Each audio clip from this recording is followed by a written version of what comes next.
మీ business ఏదైనా మీ ఊర్లో promotion చేయాలంటే అది సుమన్ టీవీతోనే సాధ్యం. ఇప్పుడే సంప్రదించండి. ఈ ఫీల్డ్‌కి రావడానికి మీకు గల కారణాలు ఏంటండి? చిన్నప్పుడు అంటే మా ఊళ్ళే బుర్రకథ చెప్పడానికి వచ్చేళ్ళు. వినరా భారత వీర కుమార వీరుల చరితము తందాన తాన నారి ముద్దుల గుమ్మక తచ్చరి నందారే నారి ముద్దుల గుమ్మక తచ్చరి. అంటే ఇన్ని రంగాల్లో ప్రావీణ్యం సంపాదించారన్న. ఇది దేవుడిచ్చిన వరం అనుకుంటారా? మీరు చేసిన కృషి వల్ల మీరు ఎలా ఫీల్ అవుతారు? అంటే మా అమ్మ నాన్న ఏ జన్మలో వేసుకున్న పుణ్యం. మళ్ళీ మన కరీంనగర్ ఒక ప్రత్యేకమైనటువంటి డిక్షన్ స్లాంగ్, మాట్లాడే విధానం. అవును. ఏమయ్యా వచ్చినవా పోయినావా ఎప్పుడు వస్తానవే అంత మంచిగా ఉన్నారా అంటే ఇవి చాలా మంది అన్నారు, ఈ భాషతో పోతే నీకేం భవిష్యత్తు ఉంటుంది. కానీ నాకు కావాల్సిన భవిష్యత్తు కాదు, నా తల్లి భాషను జనాల్లో. ఈ టైటిల్ ఇట్లా డిఫరెంట్ గా పెట్టగా ఉంటాయి ఈ టైటిల్స్ అంటే. బొక్క బొక్క, ఇంటికి పోయి మలుసుక పట్ట, తాకుతున్న తన్నుకున్న. చిన్న పిల్లలు కూడా గుర్తుపట్టేసి వచ్చి నన్ను పట్టుకొని నీ షార్ట్ ఫిల్మ్ మా సెల్లులలో చూసిన. అంతకంటే గొప్పగా ఏం. మీరు అత్యంత ప్రీతిప్రాయంగా భావించే ప్రశంస ఏదైనా? కొందరు బీపీ గోళీలు కూడా పనిచేసేది. అంటే ఈ షార్ట్ ఫిల్మ్ ప్రతిరోజు చూసి నవ్వడం వల్ల వాస్తవంగా చాలా ఆరోగ్యం ఉంటుంది. Welcome to Suman TV. నేను మీ సదా. నవ్వడం ఒక భోగం, నవ్వించడం ఒక యోగం. మరి వెండి తెరపై అలాగే బుల్లి తెరపై కూడా ఎందరో మంది ఆసనట్లు ఉన్నారు. మరి ఇప్పుడు మన ముందు ఉన్నది డిజిటల్ మీడియాలో ఒక సెన్సేషన్, నవ్వుల రారాజు, జనానందమే సదానందంగా భావించే ఆర్ఎస్ నంద గారు మనతో ఉన్నారు. ఒకసారి వారి మాటల్లో అడిగి తెలుసుకుందాం. నమస్తే అన్న. క్షణార్థి అన్న. అందరికి క్షణార్థి, మా సంతూర్ కనార్థి. అందరు మంచుకున్నారా? మీరు ఎప్పుడు మంచుకుండాలి. ఇలా మీతో ముచ్చట పెట్టడానికి అంటే సుమన్ టీవీ సదా గారితో ముచ్చట పెట్టడానికి నన్ను పిలిపించింది. ఇంటికి కొంచెం ముచ్చట పెట్టి మరి ఏం అడుగుతాడో ఇక ఆ ముచ్చట్లకు నేను చెప్పాలి కదా, కొన్ని చెప్పిపోతా. ఎలా ఉన్నారన్న? మంచిగా ఉన్నా అన్న. మీ కుటుంబ నేపథ్యం గురించి ఒకసారి చెప్పండి అన్న. నేను పుట్టి పెరిగింది ప్రస్తుతం అంటే ఉమ్మడి జిల్లా, అప్పుడు ఉమ్మడి కరీంనగర్ జిల్లాలో ఉన్నటువంటి పోదెల మండలం కనగర్తి గ్రామం. ఇప్పుడు అది పెద్దపల్లి జిల్లాకు పోయింది. ఓకే. నేను అక్కడనే పుట్టి పెరగడం జరిగింది. 10వ తరగతి వరకు కూడా నేను అక్కడనే చదువుకున్నా. ఓకే అన్న. మరి ఈ షార్ట్ ఫిల్మ్ కి అంటే ఈ ఫీల్డ్ కి రావడానికి మీకు గల కారణాలు ఏంటన్న? చిన్నప్పుడు అంటే మా ఊళ్ళే బుర్రకథ చెప్పడానికి వచ్చేళ్ళు. అట్లా ఒక 3 రోజులు వీరబ్రహ్మేంద్ర స్వామి బుర్రకథ చెప్పినప్పుడు అది నేను విన్నాను. అట్లా వాళ్ళు వెళ్ళిపోయిన తర్వాత తిరిగి అదే కథను నేను చెప్పడం జరిగింది. అంటే మామూలుగా డబ్బాలు పెట్టుకొని బడికి వచ్చిన తర్వాత చెప్పేది. అయితే ఇక నాకు రేపు పుస్తకం ఉండపు, అది విన్నది మాత్రమే చెప్పి అట్లా బుర్రకథ. అంటే విన్నదాన్ని గ్రహించి మీరు మళ్ళీ చెప్పడం స్టార్ట్ చేశారు? అవును. అప్పుడు నా ఏజ్ వచ్చేసి 9 సంవత్సరాలు. అంటే ఆ లాంగ్వేజ్ కూడా డిఫరెంట్ గా ఉంటది కదా బుర్రకథ అనేది? అవును, డిఫరెంట్ గానే ఉంటది. చెప్పే విధానం కూడా వేరే ఉంటది. అట్లా నేను చెప్తున్నటువంటి తరుణంలో మధుసూన్ రావు అని ఒక మా గణిత ఉపాధ్యాయుడు చూసి బుర్రకథ చెప్తావు అంటే చెప్తా అన్నాడు. అప్పుడు నాకు అల్లూరి సీతారామరాజు పుస్తకం ఇస్తే అది నేర్చుకొని బుర్రకథ ప్రధాన కథకునిగా నేను ఈ కళారంగానికి ప్రవేశం చేయడం జరిగింది. అరంగేటం చేసిన. అట్లా అది నాది స్టార్టింగ్. ఆ తర్వాత ఇటు రావడానికి మా ఊళ్ళో 16mm వెండి తెర ఉండేది. ఆ వెండి తెర ఉన్నప్పుడు దానికి నేను ఆ సినిమాలు చూస్తూ ఆ తర్వాత నేను కూడా ఏదో ఒక రోజు ఇలా కనిపించాలని అనుకున్నాను. అప్పుడు పడ్డటువంటి ఒక చిన్న బీజం. ఆ తర్వాత అది నా మైండ్ లో అట్లుండి 2007లో దాన్ని నాకు నేనుగా సాకారం చేసుకున్నాను. ఓకే. ఇప్పుడు జనరల్ గా అన్న మనం మాట్లాడే భాష గానీ ఏదైనా ప్రామాణిక భాషనే ఎక్కువ యూజ్ చేస్తూ ఉంటారు. అవును. మరి ఈ వ్యవహార భాష అంటారా, దీన్ని ఏమంటారు? ఈ భాషను మన వెండి తెరకు కానీ, ఈ బుల్లి తెరకు కానీ, ఈ తెలుగు తెరపైకి కానీ తేవడంలో మీ పాత్ర చాలా గొప్పది. చాలా షార్ట్ ఫిల్మ్స్ లో కూడా మీరు ఈ వ్యవహార భాషను మీ స్టైల్లో చాలా మంది జనాలకు అన్వయించారు. దీన్ని ఎలా ఈ భాషను తీసుకురావాలనిపించింది సార్ మీకు బయటకి? అంటే ఒకప్పుడు వెండి తెర మీద ఏదో ఒక పాత్రకు లేదంటే కొన్ని పాత్రలకు మాత్రమే ఈ తెలంగాణ భాష పరిమితమై ఉండేది. అవును. అట్లా కాకుండా వెండి తెర మీద వచ్చేటువంటి అన్ని పాత్రలకు తెలంగాణ భాష ఉంటే ఎంత బాగుండనేది నాకు ఆ కోరిక ఉండేది. అట్లా నా తల్లి భాషను తీసుకెళ్ళాలి. నా తల్లి ఏదైతే నేర్పించిందో నా తొలి గురువు, ఆ భాషను తీసుకెళ్ళాలి. అమ్మ ఏదైతే మాట్లాడుతుందో నేను అదే మాట్లాడాలి. పుస్తక జ్ఞానం వేరు, ఇక్కడ మన సామాజిక జ్ఞానం వేరు. అంటే మనం మాట్లాడే జ్ఞానం వేరు ఇక్కడ. ఎందుకంటే పుస్తకాలలో ఉన్న అన్నిటిని కూడా మనం చేయలేం. పుస్తకంకి వచ్చేసరికి వాళ్ళకు ప్రామాణికం వాడతారు. పుస్తక భాష వేరు ఇక్కడ. మనం మాట్లాడుకునేటప్పుడు వ్యవహారికం. ఈ వ్యవహారికాన్ని ఎందుకు తీసుకెళ్లొద్దు? మళ్ళీ మన కరీంనగర్ ఒక ప్రత్యేకమైనటువంటి డిక్షన్ స్లాంగ్, మాట్లాడే విధానం. ఏమయ్యా వచ్చినవా, పోయినావా, ఎప్పుడు వస్తానవే, అంత మంచుకున్నారా అంటే ఇవి చాలా కనెక్ట్ అవుతాయి. అంటే అందులో ఒక గొప్ప మాధుర్యం ఉంటది. అది దాన్నే చూపెట్టాలని డిసైడ్ అయ్యాను నేను. అట్లా నిర్ణయం తీసుకొని దాదాపు ఒక 2 నెలలు ఈ భాషను ఎలా తీసుకెళ్ళాలి అని ఒక ఆలోచనలో ఏదైతే బాగుంటుంది అని అనుకున్నప్పుడు చాలా మంది అన్నారు, ఈ భాషతో పోతే నీకేం భవిష్యత్తు ఉంటుందని. కానీ నాకు కావాల్సిన భవిష్యత్తు కాదు, నా తల్లి భాషను జనాల్లోకి తీసుకెళ్ళాలి. ఈ రోజు కన్నా మన ప్రపంచంలో ఏ గడ్డ మీద ఉన్న తెలుగుడికైనా మీ భాష, మీ వ్యవహారిక భాష, మీ షార్ట్ ఫిల్మ్ చూసే ప్రతి ఒక్కరు కూడా చాలా చాలా ఆనందంగా ఫీల్ అవుతారు. నాకున్న ఒక ఎన్ఆర్ఐ ఫ్రెండ్స్ కూడా 2-3 మీ గురించి చర్చలో అంటే మన ఇక్కడి భాష అక్కడ వినిపిస్తుంది చూసారా, అది చాలా గర్వకారణం అన్న. ఆ స్థాయికి వెళ్ళడం నిజంగా మీరు చాలా గొప్పతనం అన్న. అదంటే అందరి అభిమానం అన్న. ఎందుకంటే కాకపోతే నేను మొదట అడిగేటప్పుడు ఒక పక్క నా భాషకు ఎక్కడో కనుమరుగైతుంది అన్నటువంటి ఒక బాధ ఉండే. కానీ నేను ఈ షార్ట్ ఫిల్మ్ అడిగేటప్పుడు ఒక భయం కూడా ఉండే.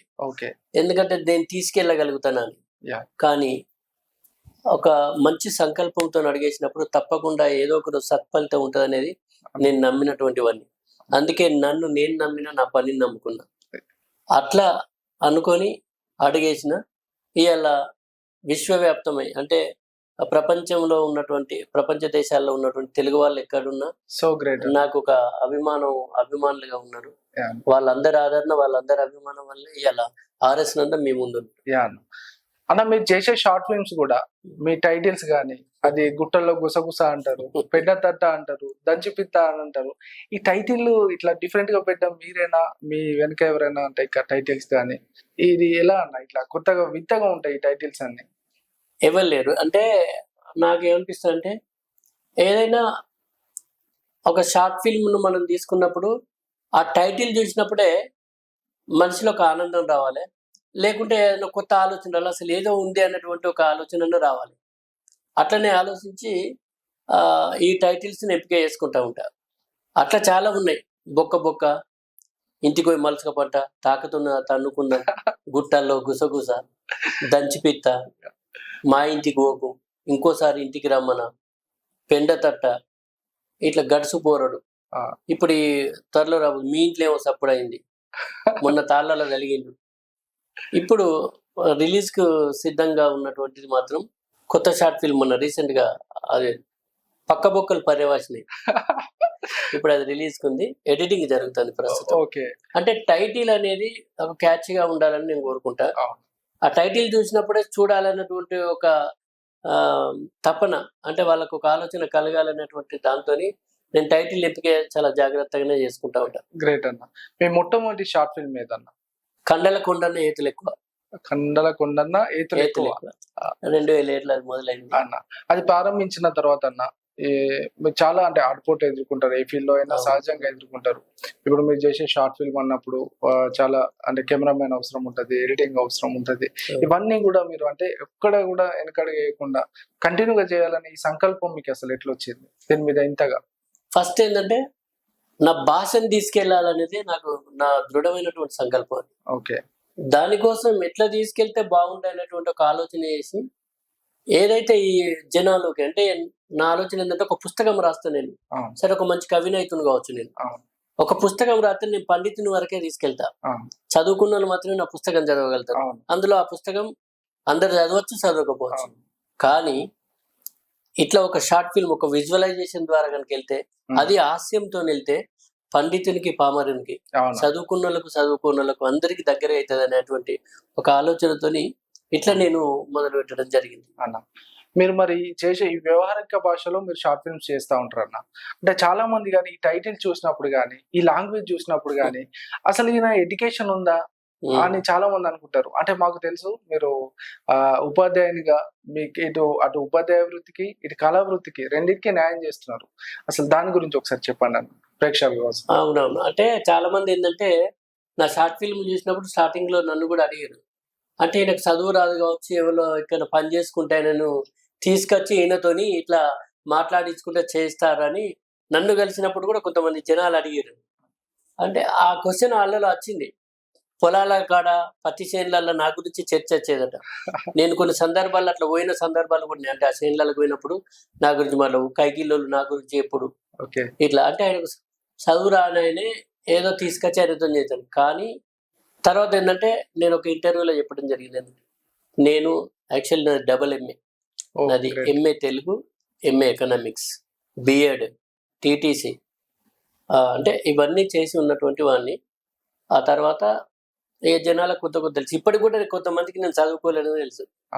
అంటే నా క్యారెక్టర్ చూసి అట్లా అనుకుంటారు, కానీ చదువుకున్నాను. అన్న మీకు గ్రాంధిక భాషను, ఈ ప్రామాణిక భాష ఏదైతే ఉందో ఈ వ్యవహార భాషకు మీరు చేయడము మొదటి సక్సెస్ అక్కడే ఉందన్న ఇది మొదటగా. ఓకే అన్న. తర్వాత ఒక షార్ట్ ఫిల్మ్ అనేది చేయాలంటే కథ, కథనము, దర్శకత్వము, పాటలు ఇవన్నీ మీరే రాస్తారని చూసాం కదా. మరి ఇవన్నీ ఒక్కరితో ఎలా సాధ్యమవుతుందన్న? మీతో ఒక్కరు ఎలా చేయగలుగుతున్నారు? అంటే దీనికి ఏమన్నా మీరు శిక్షణ తీసుకున్నారా, లేకపోతే మీ ఓన్ గానా? అసలు ఈ స్కిల్స్ ఎలా వచ్చినాయి మీకు? ఏం లేదు, పరిశీలనే నా గురువు. నాకు అంటే చిన్నప్పటికి వెళ్ళి కూడా నాకు ఏంటంటే ఒక అబ్జర్వేషన్ ఉంటుంది, కానీ నాకు తెలియకుంటే నాకు జరుగుతూ ఉంటుంది. ఓకే. చిన్న విషయం చూసినప్పుడు నా నా మనసులో ఒక మదనం జరుగుతుంది. దాని నుంచి ఒక కథ పుడుతుంది. అట్లా నేను రాసుకుంటా. నేను రాసిన షార్ట్ ఫిల్మ్లు అన్నిటి కూడా కథ నేనే, మాటలు నేనే, స్క్రీన్ ప్లే, డైరెక్షన్, పాటలు కూడా నేనే రాస్తున్నా. ఈ మధ్యలో పాటలు కూడా మేల్ వాయిస్ నేనే వాడుతున్నా. అంటే అన్ని ఏంటంటే ఇది ఏమి లేదు, మనకు ఆ పని మీద ఉన్నటువంటి భక్తి భావం ఉంటుంది చూసిరా, అది మనలో తీసుకెళ్తుంది. ఎందుకంటే ఇప్పుడు మనం రోడ్ పొంటి పోయినప్పుడు రకరకాల తోటలు కనిపిస్తాయి. ఎగ్జాంపుల్ ఒక గులాబీ తోట, మందార తోట, కానీ మనం అన్నిటికీ స్పందిస్తాం. నా స్పందన ఏంటంటే నవ్వుకు స్పందించింది. అంటే ఈ సమాజానికి నవ్వు అవసరం, నా ద్వారా నేను పంచాలి, ఆ భగవంతుడు నన్ను అందుకే పంపించిందేమో, మా అమ్మ నన్ను అందుకే నవ్వించడానికే కన్నరేమో అనిపిస్తాయి నాకు.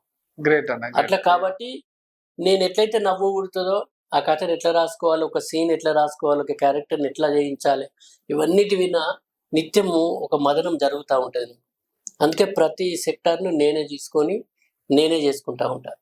కథ కావచ్చు, మాటలు కావచ్చు, పాటలు కావచ్చు, ఇలా ఎడిటింగ్ కాడ అన్నిటికాడ నేనే కూర్చొని వర్క్ చేయించుకుంటా. కానీ దానికి ఏంటంటే మనకు కావాల్సింది ఓపిక, పేషెన్స్ అంటారు కదా, ఆ ఓపిక ఉండాలి. అందుకే నాకు తక్కువ, నేను జనాల్లో తక్కువ ఉంటా, నా పని నేను చేసుకుంటా ఉంటాను. ఎక్స్పోజర్ కొంచెం దూరంగా ఉంటాను. రియల్లీ గ్రేట్ అన్న. అంటే కళాకారునిగా కళపై ఇంత అభిరుచి ఉండడం, ఇన్ని షార్ట్ ఫిల్మ్స్ చేస్తూ జనానందమే సదానందంగా భావించి ఎన్ని షార్ట్ ఫిల్మ్ చేస్తున్నారు. ఇప్పటివరకు ఎన్ని షార్ట్ ఫిల్మ్ చేస్తుంటారు అన్న? వందలలో ఉంటాయి. అంటే నేను కరెక్ట్గా లెక్క పెట్టలేదు కావచ్చు, కానీ నాకు తెలిసి ఆల్ ఎపిసోడ్స్ అంటే చిన్న చిన్న బిట్లు వేసుకున్నా కూడా 500 అయితే దాటుంటాయి నాకు. అన్న ఇప్పుడు కథ, మాటలు, దర్శకత్వం, పాటలు అన్ని మీరే అంటున్నారు. మీరు షార్ట్ ఫిల్మ్ చేస్తూనే వెళ్ళిపోతారు, చేస్తూనే ఉంటారు. ఒక్కొక్క షార్ట్ ఫిల్మ్ కి ఎన్ని రోజులు టైం పడుతుంది అన్న? ఎంత టైం తీసుకుంటారు? కొన్ని షార్ట్ ఫిల్మ్లు 1 డేలో షూట్ అయిపోద్ది. అంటే కథ రాయడానికి 1 డేలో రాసేస్తాను. నాకు ఎట్లుంటుంది అంటే నాకున్న అలవాటు ఏంటంటే నేను మా భార్యతో మాట్లాడుతున్నప్పుడు సరదాగా మాట్లాడుకుంటూ ఉంటాం ఇంట్లో, మా పిల్లలతో, మా భార్యతో. మీ ఇద్దరం మాట్లాడుకున్నప్పుడు కూడా కొన్ని సందర్భాల్లో కథలు పుడతాయి. అంటే ఆమె నావిని ఏదో పని చేస్తూ ఉంటుంది, నేనేదో అంటూ ఉంటా, దాని మధ్యలో ఏదో ఒక డైలాగుతో కూడా కథలు రాసిన సందర్భాలు నేను. అట్లా కొన్ని కథలు వస్తూ ఉంటాయి మామూలుగా. కొన్ని ఇంకా మిగతా సందర్భం ఏంటంటే నాకు అడవిలో తిరిగే అలవాటు ఎక్కువ, పచ్చని చెట్ల మధ్యలో తిరిగే అలవాటు ఎక్కువ. నాకు ఎప్పుడైనా నాకు మిగతా పనులు ఏమున్నా పక్క పెట్టేసుకుంటే, నేను ఇలా ఒక ఫారెస్ట్ జోన్కి వెళ్ళాలనుకున్నప్పుడు అన్ని పనులు పక్క పెట్టేది. నాకు సెల్లుతోని ఇవన్నిటితో ఏం సంబంధం ఉండదు, ఏ పనితో సంబంధం ఉండదు. నాకు అన్ని పక్క పెట్టేసుకొని కూర్చొని ఎక్కువ మా చిన్న అబ్బాయి ఎత్తా ఉంటాడు, లేకుంటే నాకున్న లిమిటెడ్ ఫ్రెండ్స్ కొంత సత్యముని, బ్రహ్మం, ఓకే. ఇట్లా అంటే వీళ్ళు మీ కథ వస్తువు ఏంటంటే అట్లా వెళ్తా. రోజువారీ జీవితంలో జరిగే సందర్భాలనే మీరు అవును. కథగా తీసుకుంటారు. అవును సో మీకు అది రాయడానికైనా చేయడానికైనా చాలా ఈజీగా ఉంటుంది. అవును అట్లా. అంటే ఆ ఫారెస్ట్ జోన్కు వెళ్తున్నప్పుడు ఏంటంటే నా మైండ్ లో ఏదో కథ లైన్ తిరుగుతూ ఉంటాయి. తిరిగి ఈవినింగ్ వచ్చిన తర్వాత నేను ఆ కథను అంతా పడుకుంటాను. నేను పడుకున్నప్పుడు కూడా కథను ఎట్లా ఒక ఆర్డర్కి తీసుకొచ్చుకొని తర్వాత రాయడం స్టార్ట్ చేస్తా. అంటే నాకు కొన్ని అట్లా అది అనుకునే విధానం అట్లా ఉంటుంది అన్నట్టు. అంటే తిరుగుతే కొన్ని ఎప్పుడైనా ఏంటంటే ఓకే.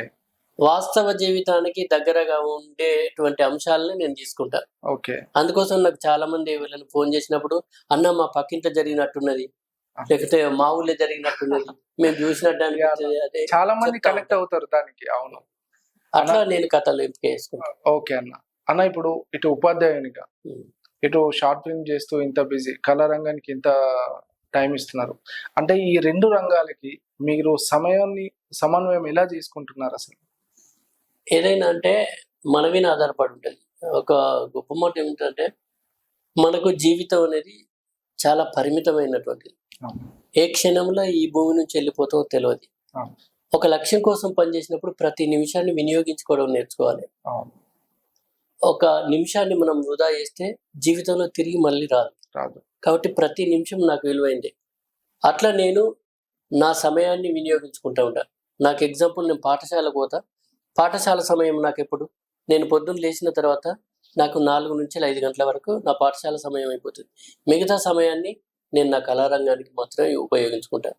ఎందుకంటే ఇదేదో నా కోసం లేదు, ఇది ఒక సేవాభావంగా. అంటే అందరిని నవ్వించాలి. ఇలా జీవితం కూడా ఏమైందంటే యాంత్రికం అయిపోయింది. అవును.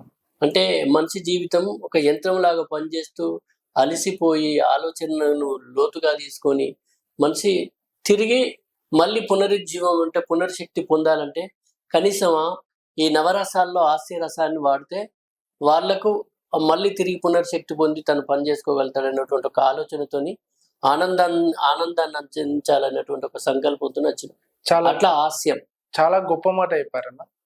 ఓకే అన్న. ఇప్పుడు మీ కుటుంబ నేపథ్యం నుంచి ఇంకా ఎవరైనా కళాకారులు ఉన్నారా అన్న? మీకు ఈ కళ ఎలా అబ్బింది? అంటే మీ కుటుంబ నేపథ్యం నుంచి ఎవరైనా ఉన్నారా? లేకపోతే లేరు, ఎవరు లేరు. కాకపోతే చిన్నప్పుడు రామాయణాలు వేసినప్పుడు మా అన్నయ్య వాళ్ళు అట్లా వేషాలు కట్టేది, కానీ ఇట్లాంటి ఈ రంగానికి ఇట్లా ఎవరు లేరు. నేనే. మరి బుర్రకథను చూసి ఇన్స్పైర్ అయ్యి ఇలా చేస్తా అని అన్నారు కదా, ఒక బుర్రకథకు సంబంధించి ఏదన్నా స్టార్టింగ్ మామూలుగా అవి లైన్స్ వేరు ఉంటాయి. అంటే ఆ పాడు, వినరా భారత వీర కుమార వీరుల చరితము తందాన తాన, అంటే ఈ మాదిరిగా ఉంటాయి. ఇంకా బలానోజి బలి తమ్ముడా సైమేలు బలానోయి దాదానా, అంటే ఒక్కొక్క పాటకు ఒక్కొక్క రిధం ఉంటుంది అలా. ఇప్పుడు నందారే నారి ముద్దుల గుమ్మ కథచ్చరి, నందారే నారి ముద్దుల గుమ్మ కథచ్చరి, ఇట్లా. అంటే ఆ పాట పాడుతున్నప్పుడు ఆ సిచ్యువేషన్ బట్టి ఒక ఫీల్, ఆ పాట విధానం మారుతూ ఉంటుంది బుర్రకథలు. ఏ కథలో నేను. అవునా అంటే ఇన్ని రంగాల్లో ప్రావీణ్యం సంపాదించారన్న. ఇది చాలా తక్కువ మందికి ఇలాంటి, ఇది దేవుడిచ్చిన వరం అనుకుంటారా? మీరు చేసిన కృషి వల్ల మీరు ఎలా ఫీల్ అవుతారు? అంటే మా అమ్మ నాన్న ఏ జన్మలో వేసుకున్న పుణ్యం అన్న. మా రాదండి నమ్మమ్మ భూమయ్య కడుపులో నేను పుట్టడం, ఇది వాళ్ళ పూర్వజన్మ సుకృతం అనుకుంటా, వాళ్ళ కడుపులో పుట్టడం. అదే విధంగా మా ప్రపంచానికి తెలుగు ప్రజల అదృష్టం కూడా. అట్లా ఒక పక్క అదైతే నా సాధన కూడా. మామూలుగా నా కళ్ళల్లో ఎన్ని రాత్రులు తెల్లారినాయి. ఇప్పుడు మీ ముందు కూర్చున్నంత, అంటే నేను మాట్లాడినంత సులభంగా ఇక్కడి దాకా నేను రాలేదు. దాని వెనకాల ఎన్ని కష్టాలు ఇక్కడ కూర్చున్నానో నాకు తెలుసు. నాది ఎట్లుంటుందంటే, నా బాధను నేను ఒక్కరిని దిగమింగుకోవాలి, నా సంతోషాన్ని 10 మందికి వంచాలనేది నా తాపత్రయం. అట్లా నేను పనిచేస్తున్నాను. అందుకోసం ఎక్కడ నాకు సంబంధించినటువంటి బాధను ఎక్కడ కనిపించకుండానే నేను ప్రయత్నం చేస్తా ఉంటాను. అట్లా వచ్చినటువంటి అట్లా అంటే వాళ్ళ ఆశీస్సులే, మా అమ్మ నాన్న ఆశీస్సులే, ఈ ప్రేక్షకుల యొక్క ఆదరాభిమానాలే ఇలా నన్ను ఇంతవన్నీ చేసినాయి అన్న. మీరు సోషల్ అవేర్నెస్ ప్రోగ్రామ్స్ కూడా చేస్తూ ఉంటారు, మేము చూస్తూ ఉంటాము. అంటే కరోనా టైంలో చేశారు, రీసెంట్గా కూడా ఓటర్ అవేర్నెస్ ప్రోగ్రామ్ చేశారు. అంటే ఇలాంటివి మీకు అంటే బేసిక్గా సోషల్ అవేర్నెస్ మీద ఇంట్రెస్ట్ ఉంటుందా అన్న, లేకపోతే సమాజానికి కొంచెం ఏదన్నా మెసేజ్ చేయాలి? అవును, అంటే మన కాన్సెప్ట్ లో నుంచి ఎప్పుడైనా ఇప్పుడు ఆ, మనిషి కానివాడు రాయన్న ఉండాలి, దేవుడన్న ఉండాలి, అంటే ఎక్కడో. కాబట్టి మనం సమాజంలో జీవిస్తున్నాం, మనుషుల మధ్యలో జీవిస్తున్నాం కాబట్టి ఒక మానవతా కోణం ఉంటుంది ఏదో ఒక మూల ఎవరికైనా. ఓకే, ఎంత కఠినాత్మునికైనా ఓ మానవతా కోణం ఉంటుంది. ఎగ్జాక్ట్లీ. కాబట్టి ఒక ప్రపంచాన్ని కబలిస్తున్నటువంటి సమయంలో మనం కూడా ఇక్కడ ఉంటామా ఉండమా అనేటువంటి ఒక భయంకరమైనటువంటి పరిస్థితులలో మనం బ్రతికే ఉన్నాం. బతుకున్నప్పుడు ఎందుకు స్పందించద్దు అనేటువంటి ఒక ఆలోచన అప్పుడు బాగా నన్ను అంటే ఒక రకంగా బాధ పెట్టింది. ఆ టీవీలలో శవాల కుప్పలు నవ్వి చూస్తున్నాం.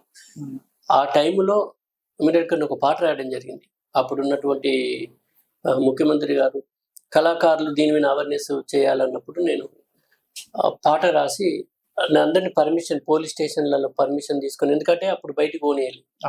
నేను అట్లా పోయి హనుమకొండకు పోయి ఆ పాట పాడి, ఆ పాట చాలా మంచి ఆదరణ కూడా పొందింది. ఒక్కసారి ఆ పాట. నువ్వు పుట్టిన దేశం మంచిగున్నదే, నీకు పెట్టిన పేరు ముద్దుగున్నదే.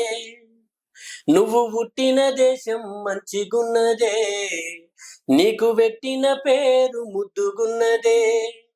నీ మనసే ఎందుకు మంచిగా లేదే కరోనా, మనుషుల మధ్య దూరం పెంచినావే కరోనా. కరోనా ఉండకే ఈ లోకానా, ఓ కరోనా వెళ్ళిపోవే జల్లినా.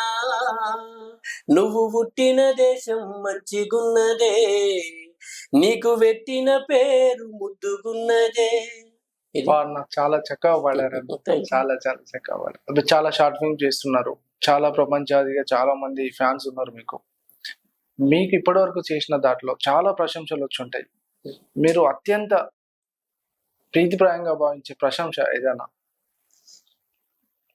అంటే నేను నాకు జనాలు ఎవ్వరు కలిసినా కూడా వాళ్ళ ఇంటి మనిషిలాగా భావిస్తారు చూడు, అది గొప్ప. అంటే చిన్న పిల్లలు కూడా గుర్తుపట్టేసి వచ్చి నన్ను పట్టుకొని నీ షార్ట్ ఫిల్మ్ మా సెల్లులలో చూసినాం, అంతకంటే గొప్పగా ఏముంటుంది అనిపిస్తుంది నాకు.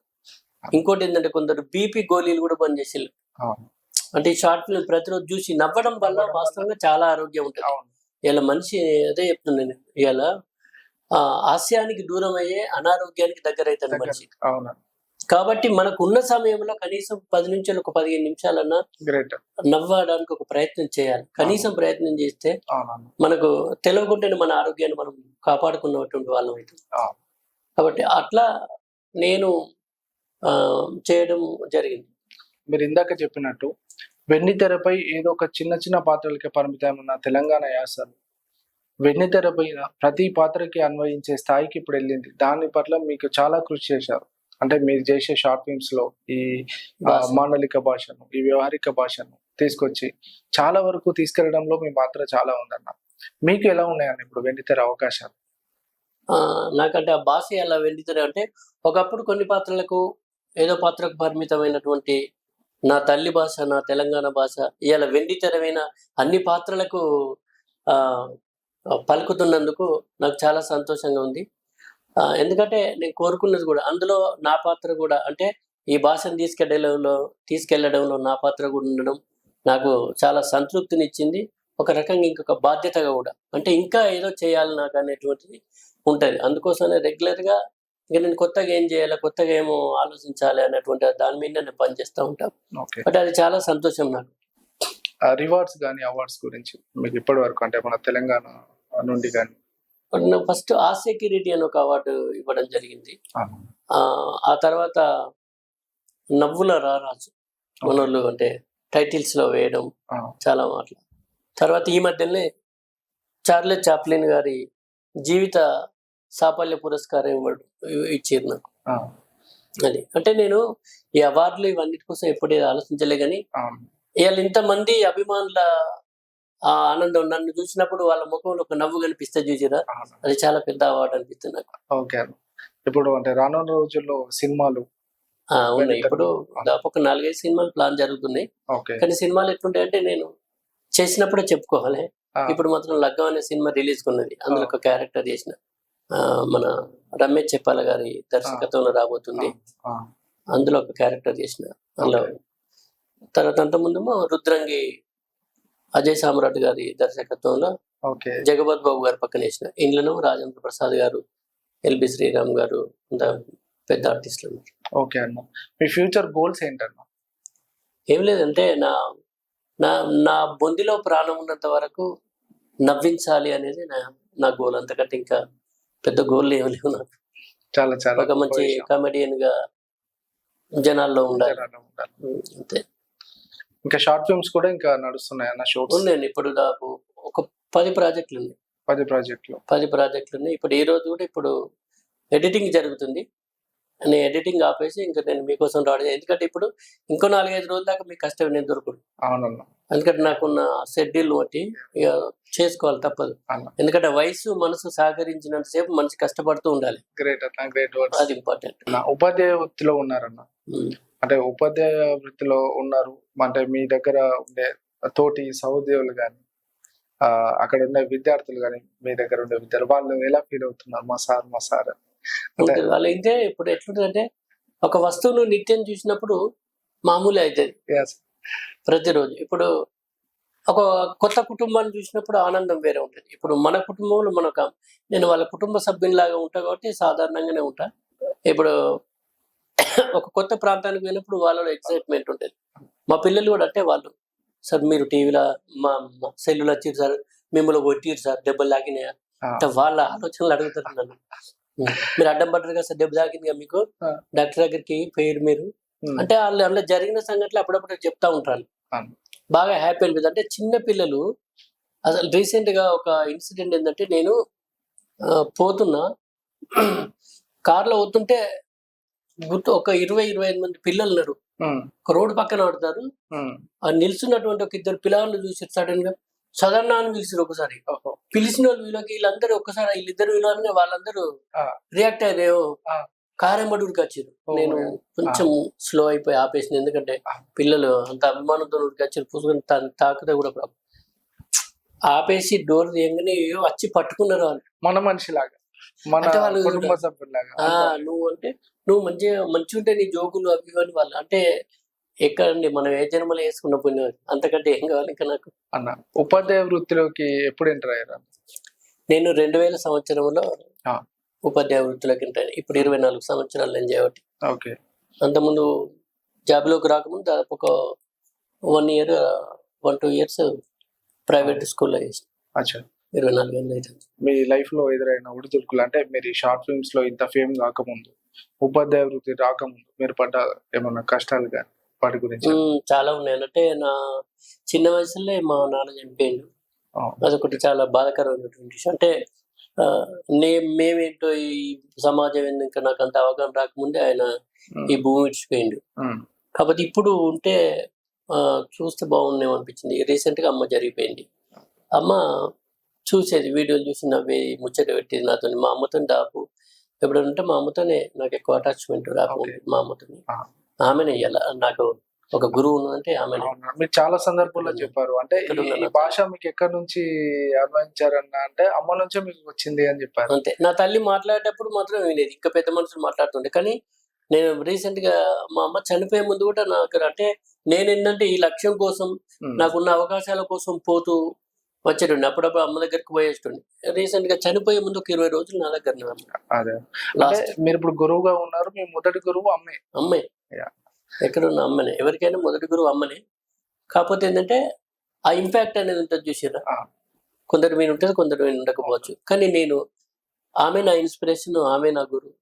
ఆ భాష నేను ఆవహించుకోవడంలో ఆమె ముఖ్యమైనటువంటి పాత్ర. ఆ తర్వాత సమాజం అన్న. ఇప్పుడు తెలంగాణ నుండి చాలా మంది కళాకారులు అంటే మిమ్మల్ని చూసి ఇన్స్పైర్ అయ్యి రావాలని అనుకుంటారు ఈ రంగం వైపు. వాళ్ళకి మీరు ఇచ్చే సందేశం?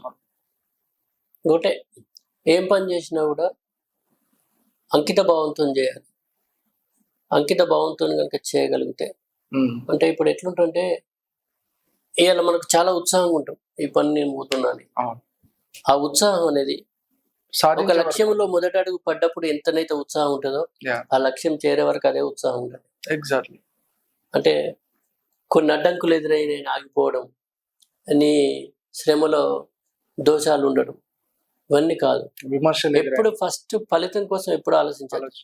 నీ పనిని నిజాయితీగా చేసుకుంటా కనుక పోతే తప్పకుండా నీ పనిలో నిజాయితీ ఉంటే, నీ పనిలో నిబద్ధత ఉంటే తప్పకుండా నీ లక్ష్యాన్ని చేరుకోగలుగుతావు. ఎవరైనా అంతే.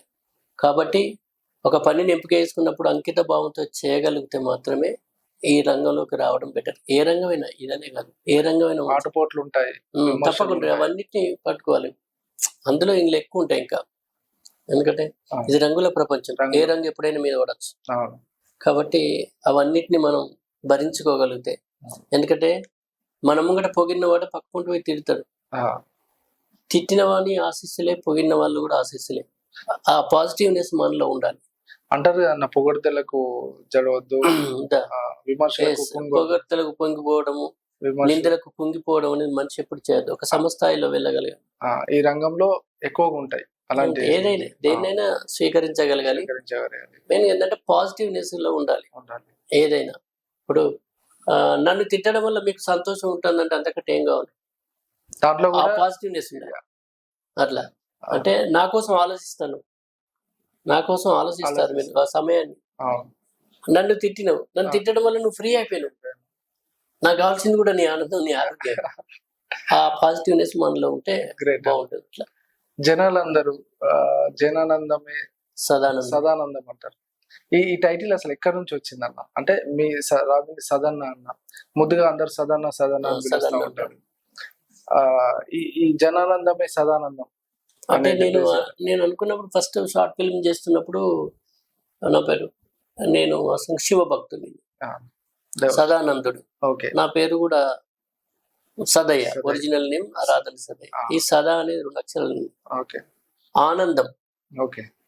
నాకు కావాల్సింది ఎవరి ఆనందం? జనుల ఆనందం.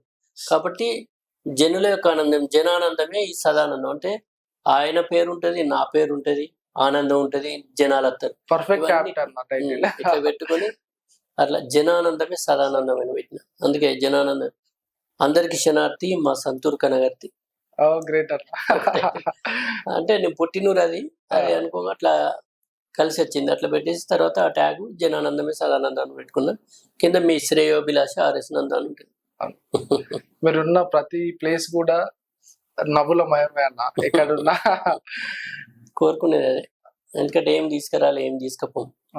మనిషి ఉన్నంత కాలం ఉన్న దానిలో సంతోషంగా సంతృప్తిగా బతకగలిగితే ఆ జీవితం నిత్యం ఆనందంగానే ఉంటుంది నాకు తెలిసి. అంటే నీ దగ్గర ఉన్నంతలో ఆలోచించాలి తప్ప లేని దానికోసం ఆరాటపడి ఆనందాన్ని దూరం చేసుకోవద్దు అనేది నా కోరిక. ఓకే అన్న, వెండి తెర మీద చాలా సినిమాలు వస్తూ ఉంటాయి.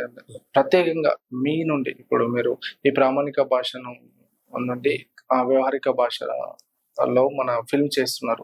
వెండి తెర మీద కూడా ఇంకా ఇది చేస్తే బాగుంటది, ఇలా చేస్తే బాగుంటది అని ఎప్పుడన్నా మీకు అనిపిస్తుందా? ఉన్నాయి తప్పకుండా. నేను అంటే ఇంకా నాకు తెలుసు అంటే ఇంకా పూర్తి స్థాయిలో ఇక్కడ ఈ భాషను మాట్లాడలేకపోతున్నాను. ఎందుకంటే అది వాళ్ళు ఇప్పుడు ఎట్లయినా తల్లి నుంచి నేర్చుకొని మాట్లాడడం వేరు. అంటే దాన్ని పుట్టు అనే పెట్టు అని అంటారు అట్లా. కాబట్టి మనం నేర్చుకొని మాట్లాడడం తేడా ఉంటుంది. ఇప్పుడు ఈ వ్యవహారిక భాష మీద కూడా చాలా మూవీస్ వస్తున్నాయి అన్న. అంటే ఫలానా దగ్గర ఫలానా యాస మాట్లాడుతారు, ఆ యాసకు సంబంధించిన సినిమాలు చాలా వస్తున్నాయి. అవును. అంటే ఇప్పుడు ఎట్లుంటుంది అంటే ఒక్కొక్క ప్రాంతంలో వాళ్ళు మాట్లాడేటువంటి ఆ భాషలో వాళ్ళ యాసలో తేడా ఉంటాయి. అవి అంటే దాని అంతా ఇవన్నిటిని మాండలికాలు అంటాం మనం. ఆ ప్రాంతం యొక్క అంటే ఆ ఏరియా మాండలికం వేరు, ఇప్పుడు ఈ ఏరియా మాండలికం వేరు. కొన్ని ఆ మాండలికాలను అక్కడ మాట్లాడుకునేటువంటి ఆ వ్యవహారికంలో పలుకుతున్నాయి. అందుకే రకరకాల సినిమాలు ఆ ప్రాంతాన్ని బట్టి వస్తా ఉన్నాయి.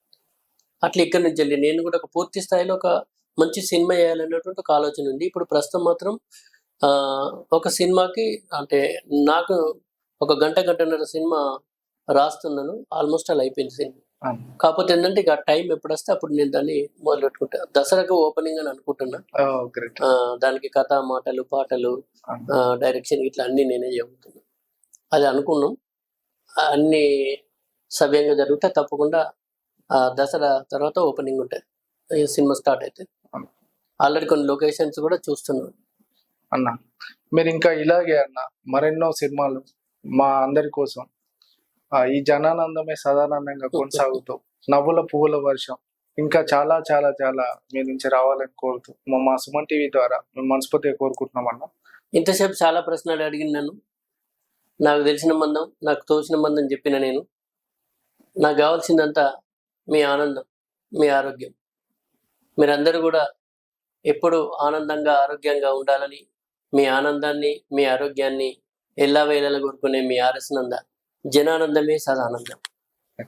ఓకే వ్యూవర్స్, చూసారు కదా ఆర్ఎస్ నంద గారి మంచి మంచి కబుర్లు. మరిన్ని మంచి కంటెంట్లతో మళ్ళీ మీ ముందుకు వస్తాం. చూస్తూనే ఉండండి సుమన్ టీవీ.